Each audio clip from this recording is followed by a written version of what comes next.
அதிகாரம் 26. பவுல் தன்னை பற்றி சாட்சியாக கூறுகிறார். அகிரிப்பா ராஜாவினிடத்தில் பவுல் மிகுந்த பணிவோடு பேசுகிறார்.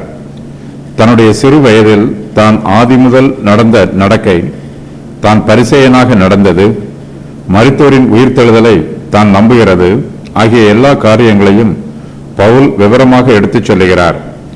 இயேசுவின் நாமத்திற்கு விரோதமாய் தான் அநேக காரியங்களை நடப்பித்ததை பவுல் நினைவு கூர்ந்து சொல்லுகிறார். பவுல் அற்புதமாக மனம் திரும்புகிறார். பிற ஜாதியாரிடத்திற்கு சுவிசேஷத்தை பிரசங்கம் பண்ண வேண்டும் என்று கர்த்தர் பவுலுக்கு கட்டளை கொடுக்கிறார். கர்த்தருடைய கட்டளையின் பிரகாரம் பவுல் பிரஜாதியாருக்கு பிரசங்கம் பண்ணுகிறார். பவுல் பிரஜாதியாரிடம் பிரசங்கித்த செய்தி. பவுல் பிதற்றுவதாக பெஸ்து உரத்த சத்தமாய் சொல்லுகிறான். அகிரிப்பா ராஜா தான் சொல்லுவதை அறிந்திருப்பதாக பவுல் அறிவிக்கிறார்.